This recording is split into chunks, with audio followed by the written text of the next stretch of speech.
Assalamualaikum warahmatullahi wabarakatuh. Perkenalkan, nama saya Yusuf Sufi dari kelas 11 IPS 1.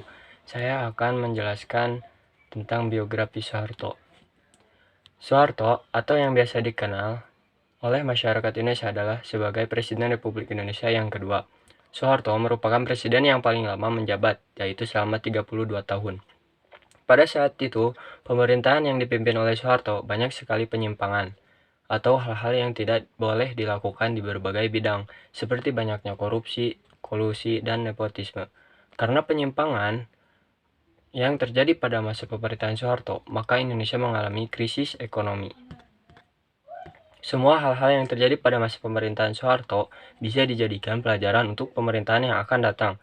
Soeharto akan menjadi tokoh yang memiliki banyak cerita di masa hidupnya, baik itu tentang keluarga, Indonesia, dan masih banyak lagi. Bukan hanya itu, di mata dunia, Soeharto juga memiliki cerita yang fenomena. Simak ulasan berikut tentang biografi singkat Soeharto, mulai dari masa dalam berpendidikan hingga menjadi presiden. Pendidikan Soeharto. Saat berusia 8 tahun, Soeharto baru masuk sekolah dasar, tetapi ia beberapa kali pindah sekolah. Pada awal masuk sekolah, Soeharto bersekolah di sekolah dasar Puluhan, Godean. Namun ketika ibu dan ayah tirinya pindah rumah ke Kemusuk Kidul, maka Soeharto juga pindah sekolah ke sekolah dasar SD Pedes. Kekhawatiran Kertosudiro, ayah kandung Soeharto, akan masa depan anaknya, maka ia menitipkan Soeharto pada keluarga Prawiroharjo yang bertempat tinggal di Wuryantoro, Purwodadi, Jawa Tengah. Prawiroharjo merupakan suami dari adik Kartosudiro atau adik ipar Kartosudiro. Prawiroharjo merupakan seorang menteri tani dan ayahnya adalah seorang pengusaha yang sudah terkenal, yaitu Sudwikatmono. Saat tinggal bersama bibi dan pamannya, Soeharto sangat senang karena sering diajak ke sawah oleh pamannya, sehingga ia perlahan bisa mengerti seluk-beluk tentang dunia pertanian. Untuk melanjutkan ke sekolah menengah pertama, Soeharto memilih untuk pulang ke kampung halamannya di Kemusuk. Sekolah menengah pertama SMP Muhammadiyah di Yogyakarta merupakan lembaga pendidikan yang dipilih oleh Soeharto setelah tamat sekolah dasar. Untuk menempuh jarak ke sekolah, ketika berangkat dan pulang sekolah, Soeharto menggunakan sepeda. Setelah tamat dari SMP, Soeharto ingin sekali melanjutkan pendidikannya ke jenjang sekolah menengah atas. Namun, karena keadaan ekonomi keluarga dan keterbatasan biaya yang dimiliki oleh orang tuanya, membuat Soeharto harus mengurungkan niatnya itu. Soeharto sempat mendapatkan 2 surat panggilan kerja yang terjadi pada sekitar tahun 1939. Surat pertama merupakan surat panggilan dari bank, dan surat kedua merupakan surat panggilan dari lembaga ketentaraan, dan akhirnya yang dipilih oleh Soeharto adalah berkarir di dunia militer. Lalu karir militer Soeharto. Sebelum memulai karir politiknya, Soeharto menjadi anggota dari lembaga ketentaraan, yaitu TNI. Soeharto diangkat menjadi anggota TNI pada tanggal 5 Oktober 1945. Saat menjadi anggota TNI, Soeharto diberikan tugas memimpin pasukan untuk melawan aksi-aksi militer Belanda yang berusaha untuk kembali menjajah Indonesia. Pada tanggal 11 Maret 1949, nama Soeharto semakin dikenal oleh banyak orang karena ia berperan penting dalam serangan untuk menguasai kota Yogyakarta. Kesuksesannya dalam menguasai Yogyakarta tidak bisa lepas dari peran dan perjuangan masyarakat Indonesia dalam melawan pihak Belanda. Meskipun yang memimpin serangan ini Soeharto, tetapi penggagas dari serangan ini sebenarnya adalah Raja Yogyakarta, Gubernur Militer dan Menteri Pertahanan Sri Sultan Hamengkubuwono I. Soeharto berhasil menjadi seorang tentara dengan pangkat Brigadir Jenderal dan memimpin Komando Mandala yang bertugas untuk merebut kembali Irian Barat.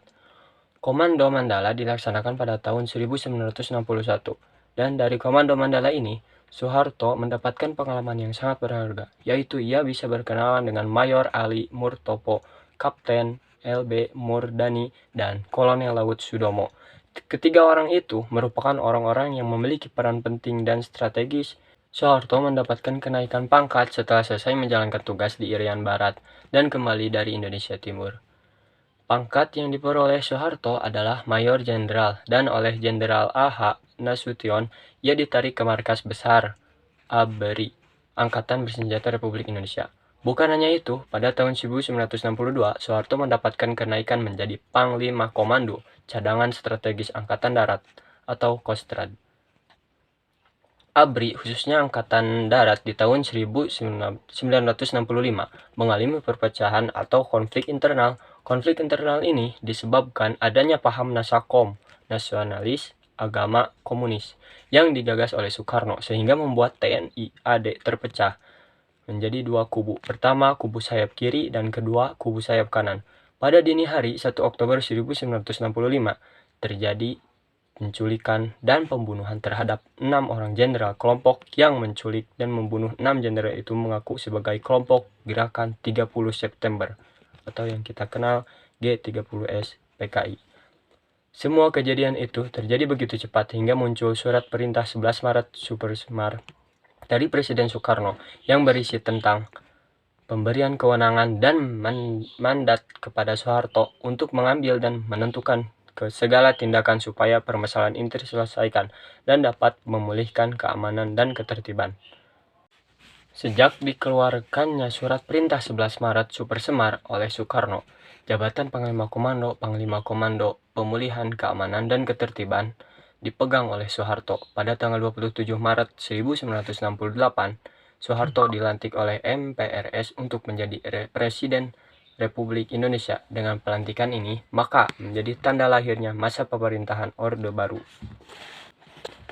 Lalu ada karir politik Soeharto sebagai Presiden Orde Baru. Sebenarnya Soeharto mulai menjabat sebagai Presiden Republik Indonesia sejak tahun 1966, tetapi baru dilantik oleh MPRS pada tahun 1968. Dengan kata lain, Soeharto baru sah menjadi Presiden Republik Indonesia yang kedua di tahun 1968. Pada awal menjadi Presiden Republik Indonesia, Soeharto belum mempunyai Wakil Presiden Republik Indonesia sejak tahun 1973 hingga 1998. Barulah Soeharto mempunyai wakilnya. Wakil Presiden pertama dan kepemimpinan Soeharto ialah Sultan Hamengkubuwono. Pada masa pemerintahan ini, Soeharto membentuk Kabinet Pembangunan I1. Masa kerja pada Kabinet Pembangunan adalah tanggal 6 Juni 1968 sampai 28 Maret 1973. Dijabat oleh Jenderal Maraden Pangabaian. Jenderal Maraden Pangabaian pada saat itu juga menjabat sebagai Menteri Koordinator Bidang Politik dan Keamanan. Baik. Lalu kesimpulannya, Soeharto terlahir dari keluarga yang kurang mampu sehingga ia harus dititipkan beberapa kali ke saudara orang tuanya. Meskipun lahir dari keluarga yang kurang mampu, tetapi Soeharto tetap semangat dalam menjalani hidupnya. Ia merupakan seorang yang pekerja keras sehingga setelah menempuh karir militer, ia dapat diangkat menjadi Presiden Indonesia yang kedua. Soeharto selama menjabat sebagai Presiden Republik Indonesia, nama kabinet yang sama dan yang dibedakan hanya melalui jilid kabinetnya saja. Hampir setiap wakil presiden yang dipilih Soeharto merupakan mantan seorang menteri di kabinet sebelumnya. Mungkin cukup sekian dari saya. Wassalamualaikum warahmatullahi wabarakatuh.